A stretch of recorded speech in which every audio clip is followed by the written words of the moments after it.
The FBI revealed today that 33 people have now been charged, 30 taken into custody, all of it following a very visible raid just before 11 a.m. today. On October 12, 2025, at 3:50 in the morning local time, a deep rumble echoed through the pre-dawn haze. It was a convoy of blacked-out SUVs roaring down Weymouth Street. Engines growled, radios crackled with urgent whispers, and then, in a single, perfectly synchronized moment, the DEA, FBI, and Homeland Security teams launched their assault. A flash charge detonated, unleashing a blinding white light that pierced through the weathered facades of century-old brick houses. Shutters were ripped from their hinges, doors shattered open, and agents stormed in their shouts of command, cutting through the thunderous sounds of heavy boots and breaching ramps. In less than 60 seconds, the once tranquil street transformed into an active war zone. The air grew thick with the acrid smell of gunmetal smoke. Deep within a basement, the steady hum of pill press machines persisted a mechanical heartbeat until abruptly it fell silent. The clandestine operators, often referred to as the Ghosts of Kensington, were forcibly removed handcuffed and made to face the ground. They were apprehended under the very light they once manipulated to clandestinely produce lethal drugs ounce by deadly ounce. However, this was no mere victory.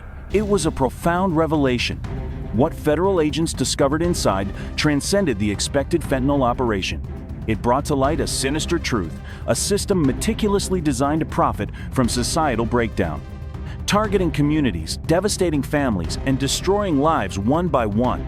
Across our urban landscapes, from the sprawling expanse of Los Angeles to the bustling streets of Philadelphia, New York, and countless other cities, communities are being relentlessly tormented by entrenched street gangs, brutal gang violence, and vast drug trafficking organizations.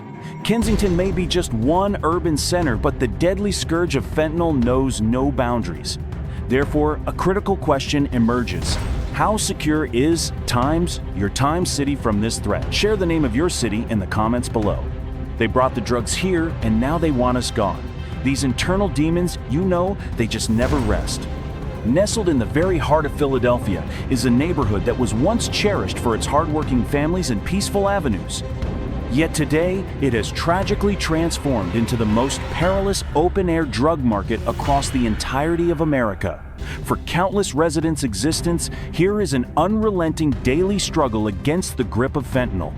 Along Weymouth Street, individuals shuffle with agonizing slowness. Many are barely conscious, propped precariously against unforgiving brick walls, while others lie utterly collapsed on the grimy sidewalks. Young children are forced to navigate carefully, stepping over discarded used syringes on their daily journey to school.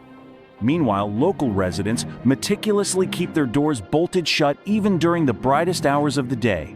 This area has undeniably become fentanyl territory.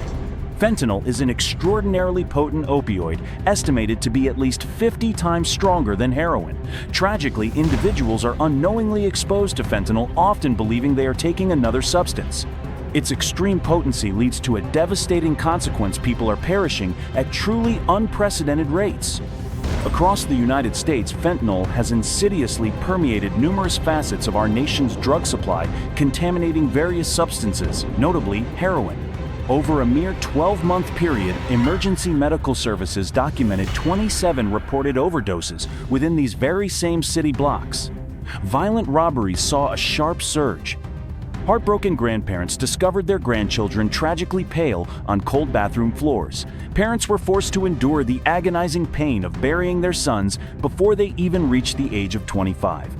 Each individual loss left an unfillable void, a wound that simply refused to heal completely.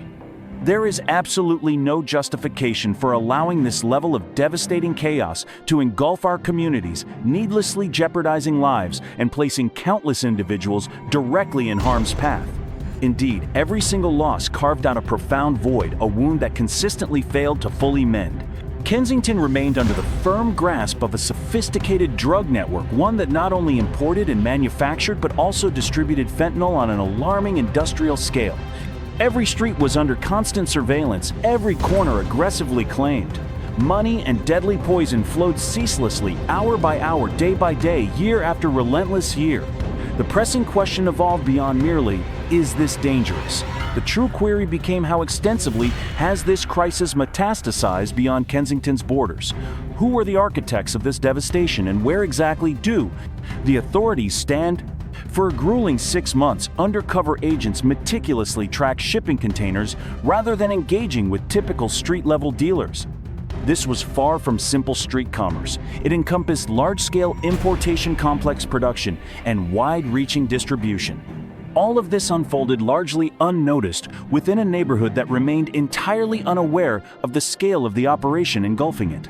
From the bustling border of Mexico, through the heart of Texas, and all the way to Philadelphia, 37 seemingly ordinary, unmarked containers moved across America's vast highway system. Yet concealed within their unassuming exteriors was pure fentanyl, a quantity so immense it could obliterate families' entire city blocks and whole communities. In clandestine basements throughout Kensington, ruthless gang members meticulously combined fentanyl with other substances, then pressed it into thousands upon thousands of counterfeit blue oxycodone pills. Each seemingly innocuous pill possessed enough potency to claim a human life. Couriers ferried these deadly poisons through dimly lit alleys and sprawling parking lots. Meanwhile, federal investigators successfully tracked 112 significant cash transfers, linking them to a web of sophisticated counterfeit companies, all ultimately orchestrated and controlled by a single enigmatic figure known only as L. Doctor. L. Doctor's criminal enterprise operated as an intricate cross-state trafficking network, its insidious activities directly connected to abductions, instances of forced labor, and a grim tally of fentanyl-related fatalities, stretching from Texas all the way to Pennsylvania. Just 2 months prior, one of his maritime vessels engaged in a violent confrontation with the U.S. Coast Guard during a harrowing midnight raid, resulting in the tragic death of a federal officer. That precise moment irrevocably altered the landscape. This ceased to be mere drug trafficking. It had escalated into an undeniable act of organized warfare. This was a ruthless network fully prepared to take American lives solely to safeguard its illicit gains. Now, with every single illicit container meticulously tracked and every deceptive shell company thoroughly exposed, only one decisive course of action remained. Operation Liberty Line was on the verge of commencing. If you have ever witnessed the devastating toll addiction takes on a family, I urge you to stay with me because the next revelations will resonate deeply, perhaps hitting very close to home. Before we delve further, make sure to tap that subscribe button so you'll be notified and never miss another crucial chapter of this evolving story. By 3:50 in the morning, Kensington fell into a profound silence. Not a peaceful quiet, but a calculated, controlled stillness. High above surveillance, drones meticulously mapped heat signatures across the district. Below, within heavily armored command trucks, federal and city agencies, including the Philadelphia Police Department, the FBI, the DEA, Homeland Security, and U.S. Marshals, were locked into their pre-assigned positions.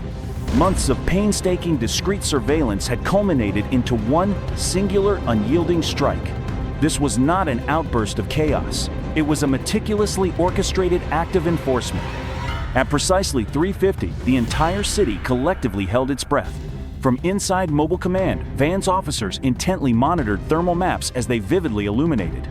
Unseen drones remained suspended overhead, translating infrared data into distinct heat signatures displayed across their laptop screens.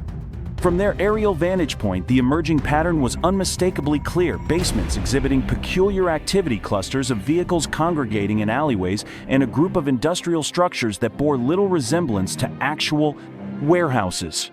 The initial assault teams swiftly moved into action. Heavily armored vehicles silently navigated into dark alleys, their lights deliberately extinguished, engines purring at a barely audible hum. Outside a specific row home, a formidable containment ring snapped shut like reinforced steel. Concurrently, a perimeter team meticulously sealed off all exits within a 2-block radius, ensuring no escape. Within specialized breach, teams braced themselves. The very air hanging over Weymouth Street was thick with the palpable sensation of urgency. And then it commenced 9 simultaneous entries. Flashbang grenades detonated with deafening roars, violently ripping open the night sky with brilliant white light and explosive thunder. Officers bellowed concise, precise, and well-rehearsed commands. Their boots slammed against dilapidated floors, creating a jarring rhythm. Hallways rapidly filled with dense smoke, every movement executed with unwavering purpose. In a specific basement, agents encountered a figure clad in tactical gear, moving with the seamless precision of a highly trained unit. They methodically cleared rooms, quickly apprehended suspects, and safely secured any civilians present. Within another basement, agents discovered an active laboratory bustling with operational presses.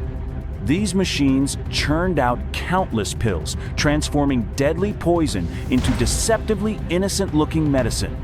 Bright blue tablets cascaded into waiting trays, while boxes deceptively labeled supplies, cleverly concealed packets sealed in vacuum-tight plastic. At yet another location, a stack of encrypted mobile handsets emitted an ominous glow, indicating a barrage of unread messages. Intricate ledgers, both physical and digital on hard drives, meticulously detailed the illicit supply chain mapping routes from port to warehouse to street corner. Every piece of evidence was collected with aggressive precision, immediately cataloged, photographed, scanned, and securely bagged for processing. There were fleeting moments that were both dramatically cinematic and profoundly brutal in equal measure. A desperate suspect lunged for a concealed door. A brief, violent struggle erupted near a stairwell. Officers swiftly pulled a terrified child from the darkness into the safety of the light, and an elderly neighbor was gently yet firmly guided out of her kitchen, undoubtedly shaken but mercifully alive. During one methodical sweep, a unit discovered a terrified teenager huddled and curled beneath a worn mattress. Swiftly, another team gently ushered her into the comforting embrace of warm blankets and the reassuring care of waiting paramedics. As the first rays of dawn broke, the grim tally was indisputable. Dozens of suspects were meticulously cuffed and processed. Massive quantities of seized contraband were carefully loaded into evidence vans, including hundreds of thousands of lethal doses of fentanyl, thousands of illicit counterfeit pills, and the specialized presses used to manufacture them. Additionally, a substantial, nearly seven-figure haul of cash and extensive digital records meticulously outlining the network's vast reach were also secured. The individuals who had orchestrated these deadly operations were led away, their faces illuminated by the harsh glow of bright street lamps, their criminal enterprises now unequivocally exposed. Kensington streets bore the fresh scars of that night-shattered glass upturned chairs and official evidence tape marking the scene. Crucially, the most significant blow was dealt to the very core of the drug network itself. Its illicit distribution points were thoroughly dismantled, its intricate supply chain severely disrupted, and its key leaders placed firmly in custody. For the residents who had endured years living under a cloud of pervasive fear, the dramatic raid delivered a harsh yet profoundly immediate sense of relief. Operation Liberty Line transcended a singular triumph. It was a resounding statement. It declared that when organized criminal enterprises inflict profound harm upon communities, federal power possesses both the capability and the unwavering resolve to act swiftly, decisively, and with sufficient force to fundamentally alter the landscape of a neighborhood. Consider this. If your own neighborhood faced such a devastating crisis, would you advocate for an intervention of this magnitude? Respond in the comments with "I would" if you believe law enforcement should take such decisive action. However, these arrests marked not an end, but the disquieting beginning of something far more profound. In the intense hours immediately following the raid, federal analysts meticulously began sifting through the confiscated phones, hard drives, and intricate financial ledgers. Patterns emerged with astonishing speed, too quickly in fact. Encrypted messages contained a recurring phrase that seemed utterly out of place on the streets: "Blue line cleared," "Blue line holds," "Blue line compromised," "Move storage." While to the general public these terms would have been utterly meaningless to seasoned federal investigators, blue line was a critical tactical timing term, a coded reference utilized within highly protected surveillance planning systems. Such a term should exist exclusively within secure, classified environments. Its very presence unequivocally pointed to a single alarming conclusion: the network possessed an inside source within the system. This mole operated somewhere within the intricate layers of local law enforcement, government contractors, municipal access points, or federal support services. Someone was actively furnishing protection, not based on mere street-level gossip or rumors, but on precise operational intelligence. Someone was notifying them precisely when surveillance assets were inactive, when patrol routes were altered, when to safely transport their illicit products, and when to discreetly vanish. This was no longer simply drug trafficking. This was a chilling act of deep infiltration.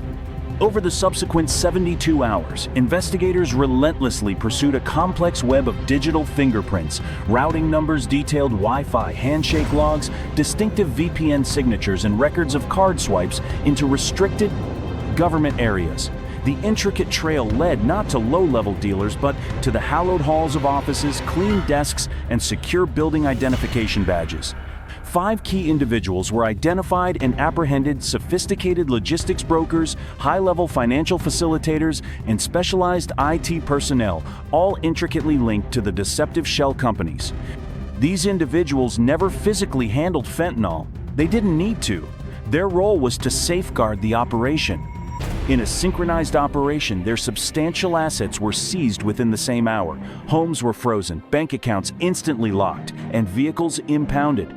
They offered no resistance, fully comprehending that the weight of the evidence against them far outweighed any legal defense. Yet, even as federal agents were deep in the hunt for the internal leak, a remarkable transformation occurred on the streets of Kensington. Drug corners fell eerily silent. Dealers seemingly vanished almost overnight. For the first time in many years, Kensington itself seemed to collectively draw a breath. Residents emerged to sweep their sidewalks. Parents confidently walked their children directly to school, no longer forced to cross the street to bypass collapsed bodies. Local clinics reported admitting 14 overdose survivors who, had the raid been delayed by merely 1 week, would undoubtedly not have survived. However, this newfound silence was not a definitive victory. It was merely an intermission, for the vast criminal network, though severely wounded, had not been utterly destroyed. Some illicit shipments managed to get through. A number of key operators regrettably escaped. The battlefield had subtly shifted from gritty street corners to hidden servers, from illicit wire transfers to secure encrypted channels, and from physical locations to back-office access badges. Operation Liberty Line had undeniably cracked open the surface, revealing a deeper threat. When the sun finally rose over Kensington, it illuminated a neighborhood irrevocably altered from the one that had settled into uneasy sleep the previous night. The streets still bore the fresh scars of the struggle. Brick walls were etched with fading warnings, metal shutters were visibly dented where battering rams had forced entry. Sidewalks remained littered with the silent remnants of a long, tumultuous night: torn latex gloves, shattered drug vials, and police tape fluttering like weary pennants. Yet for the first time in many years, the very air itself did not carry the stench of fear. Instead, it smelled like a crisp, cold morning, like fresh rain on concrete, like the invigorating scent of possibility. The notorious drug corners that had once brazenly operated in broad daylight now lay eerily desolate. The stoops where men once slumped motionless with needles still protruding from their arms were starkly bare. Weymouth Street, once a harrowing marketplace of addiction, awoke to an unprecedented quiet devoid of customers waiting for their morning fix, for their first death of the day. Parents now guided their children along the sidewalks in confident straight lines, no longer forced to dart across the street to avoid inert bodies. Store owners confidently unbolted their doors, not with customary hesitation, but with a palpable sense of relief, a collective long exhale. And neighbors who for years had resided alongside each other in silence now tentatively met one another's gaze. A simple nod, a hesitant wave, small yet immensely powerful gestures.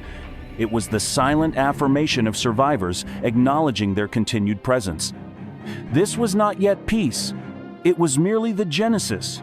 The most enduring image for many would not be the arrests themselves, the cold handcuffs, or the meticulously arranged evidence tables. Instead, it was the profound sight of federal outreach teams descending upon the neighborhood the following morning. A compassionate assembly of nurses, medics, crisis counselors, and addiction specialists traversed door to door, alley to alley, engaging in conversation with the living rather than simply responding to the fallen. The 14 overdose survivors rescued from the raid were transitioned into vital stabilization programs. Some were visibly trembling, others remained eerily silent, and a few wept openly, yet crucially they walked in alive. And in that moment, that fact resonated miles away with immense significance. Miles away, within the stark confines of a federal command building, prosecutors diligently prepared the initial wave of legal charges.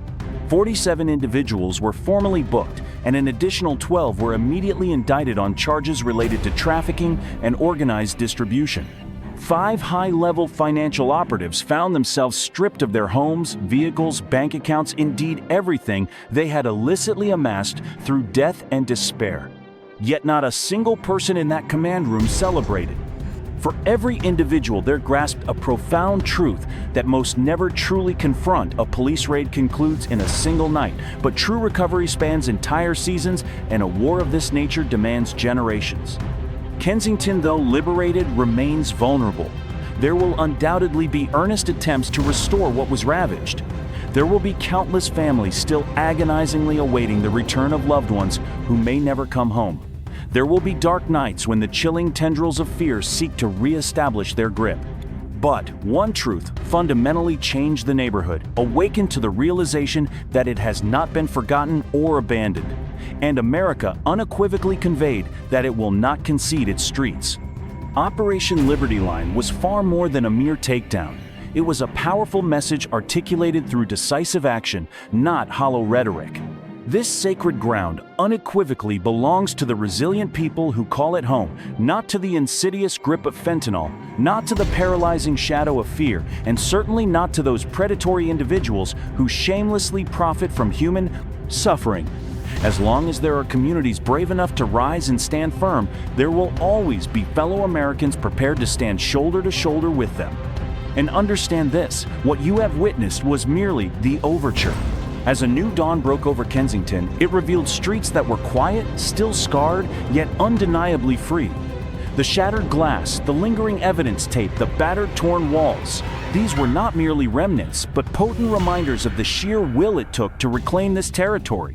For the first time in an untold number of years, residents could traverse their streets unburdened by fear. Operation Liberty Line was far more than a simple takedown. It was irrefutable proof that profound order can indeed emerge from the depths of chaos, and that a city once seemingly forsaken can still fiercely contend for its own future. Yet for every block painstakingly rebuilt, another sadly continues to languish. For every precious life salvaged, another remains tragically entangled in the pervasive darkness. This narrative extends far beyond the mere subject of illicit drugs.